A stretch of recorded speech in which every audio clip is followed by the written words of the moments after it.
Just real quick, couple things. Now I'm in my 50s. I'm starting to forget things. And the other day you guys asked me about the wideouts, and I didn't mention Omari. Omari's had a great training camp, and we're expecting him to have a big year. And I want to make sure that I address that you didn't think you don't read more into that than just being 52 years old and forgetting. The other thing is Kincaid showed me an article that somebody had wrote about Javen Williams switching position to guard. I don't remember saying that. I talk about Javen getting reps at guard to create flexibility like we do with all of our offensive linemen. So if I did say that, I apologize. But I want to clear that up. He has not moved full-time to guard. It's the position flexibility that we're always trying to create on the offensive line. So I just want to clear those things up. If I misspoke, I apologize. Or if I was misinterpreted, I just wanted to clear it up. James, that West Virginia rushing attack was huge for them last year. Your defensive tackle group, just on the eye test, they look bigger. Looks a little bit deeper in terms of size too. Can you describe what kind of advantage that group can bring to you in this matchup? I do think we're bigger. Pat Kraft, thank you. Training table, thank you. First time we've had a training table in my 11 years in the football facility. It's been huge for us. It's been a real positive. But yeah, that position we've been emphasizing size, trying to get a little bit bigger. Some of it is just natural maturation that needed to happen with some of those guys. Some of it is the training table. Some of it is them going through it and realizing that size is also one of their weapons. So I think that's been helpful. And I think Alonzo's been a guy that after not seeing him for a year, we didn't know what we were going to have. And he's been a real pleasant surprise, specifically against the run. He's been really good. So very impressive from that perspective. But yeah, that's going to be important. Their quarterback can make plays with his feet. That has an impact on their running game. And then they got two backs that are very complementary pieces. Obviously, the young man from Penn State here that's done a great job, and then more of the workhorse, 240-pound kid who started out at tight end and then switched to running back. So, two guys that we got a tremendous amount of respect for. I think their O-line coach does a really good job consistently. They play well.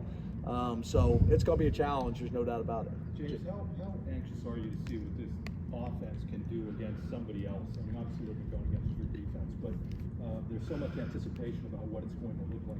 How about you as a coach? What's going through your head? Yeah, I think I got a pretty good idea of what it's going to look like because I've seen it for 16 hours a day for last I don't know how long. But I think your point is a fair one. You never truly know until you go against somebody else. And then obviously, typically offenses in college football early in the season, you may see a few more things that need to get cleaned up than on defense. Typically on defense, if you can get them lined up, get their cleats in the ground, be gap sound, and then run to the ball, you're going to be more times than not in pretty good shape. Offensively, we got to make sure that we're doing a great job on all the pre-snap stuff, the substitutions, the motions, the shifts, all the pre-snap gymnastics that you go through. We got to make sure that those things are all clean, and then do enough of all the things that we've been working on in camp that can be challenging. Things that we've done in our history, things that Andy has brought, things that people have been able to see on tape from watching us as well as Kansas, and then some wrinkles that maybe they haven't seen at either place before. Coach, you've opened 3 of the last 4 seasons at a Big Ten opponent for the season opener. How applicable do you think that experience is here going to West Virginia to start the season? It's great. The Big Ten has prepared us for road games very well to open the season and to open the conference. So we embrace it. Obviously, when you think about, like Purdue, going on the road to Purdue to open the season, that was, I think, a pretty good environment and a tough game, as you guys saw. So this is going to be a tough game. It's going to be a tough environment. Got a lot of respect for them. They're confident after how their season ended. So it's going to be a challenge. But I do think we have enough veterans coming back that have opened in some of these games before, and that's helpful. James, how have you seen Tyler Warren take the next step in his progression over the course of the offseason? Yeah,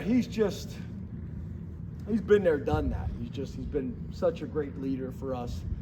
I think he's the most complete tight end in the country in terms of he truly is a weapon in the run game as a blocker.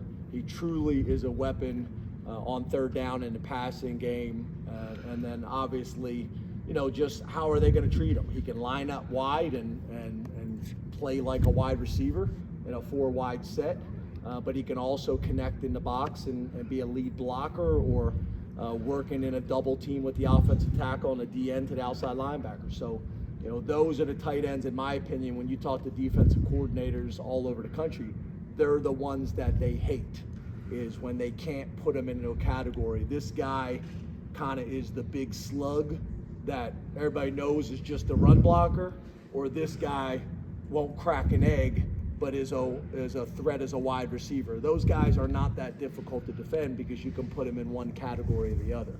The guys like Tyler, there's not many of them across the country that can do both, and they cause a lot of headaches. James, checking that tight end, I think this was the third open practice in a row we had not seen Khalil. Naturally, that leads me to believe we'll see more of Andrew Rapplier. How do you feel like he's prepared for this moment, assuming he is going to have an expanded role? Yeah, I think you'll see a ton of Rapplier. I also think you'll see a decent amount of Luke as well in this first game. I think Rapp, as you guys know, there's been an excitement about him since last year, and he just continues to develop and get better. I think Tyler's influence on all those guys has been really good, and Luke has come in exactly what you want and has pushed those guys too. So he's a mature guy, and he'll have a role in this game 1 too. James, you mentioned Omari. He said earlier this month that last year was a big learning experience for him with his expectations versus how it went. How have you seen him approach this year to have that kind of Yeah, he's had a really good camp, and he's made a huge stride. Omari's the guy I think everybody's excited for to come out and play well early on and gain confidence, and then literally he's one of these guys that his career could just take off. You talk about speed, size, athleticism, intelligence, like he's got all the things that you're looking for. We go out and recruit him every single year, and I think when he first got here, he was a really good athlete, and maybe a little bit of a track guy who's really growing into football and understanding what it takes at this level. But he's a guy that I think there's a lot of excitement within the program that he's ready, and a few big catches and a few big plays, and he could be a guy we're talking about very different at the end of the season than maybe the conversations that are going on right now, and we believe that will happen. James, with Kobe going into his first season and now being a team captain, how have you seen his leadership skills evolve since he's been at Penn State? Yeah, he's just, he's that guy that he understands Penn State. He understands the Big Ten. He understands the culture around here. He knows how to work. Obviously, he also had the advantage of having a brother here and learning from his experiences too and his successes. And, he's just kind of that vet that you would love to have at Mike linebacker every year. I mean, he's kind of seen it all. I think he can command the defensive front, specifically the D-line and the other linebackers. You combine him and Jay Reed and KJ Winston, kind of like, I think you got a baseball shirt on there. You talk about, in baseball, you kind of want to be strong up the middle, right? Your catcher, your pitcher, shortstop, second baseman, center fielder. And that's kind of like, I think someone asked me a question about the D tackles, and then Kobe, and then KJ and Jay Reed and Zaki. We feel like we're built in a similar way, and that's probably, in a lot of ways run by Kobe specifically in the front seven. So we're very pleased with him. I think Elsdon has had a really good camp as well, and I think Tamir's had a really good camp as well. So we're excited about the development of that position. Two more guys. What are the benefits you've seen up to this point, maybe from the start of the summer to now, for having had Katron and Nick split the workload like they have for the last 2 years and so effectively? Yeah, I just think you look at that position and what's going on in college football, and you look at that position and what's going on in the NFL. We just want to make sure that we're one of these programs that's not only developing big-time college players, but also preparing them for their NFL future. And they're not one of these guys where the NFL scouts are down on because there's so much wear and tear. That helps us keep them fresh and keep them healthy for their careers.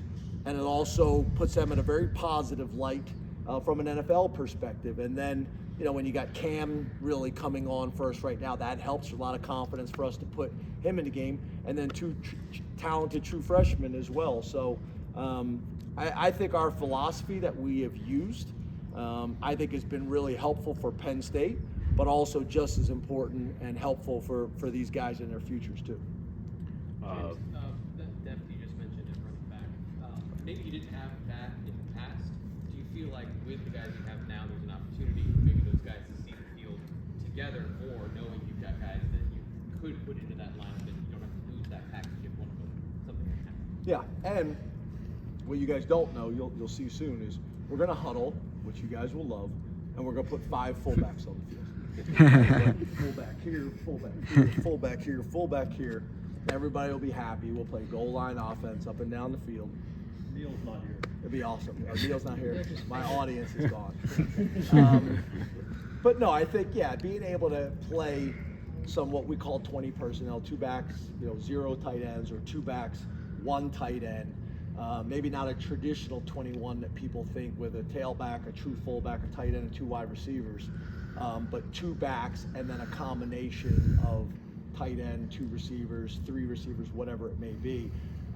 Yeah, there's a ton of value, and especially having a guy like Cam, who's also not a small back and has the ability to not only be a ball carrier but also a lead blocker, because that's really when 20 personnel is most effective, when they have to fear both of those backs as also blockers and also receivers. Katron has been really a good receiver since he got here.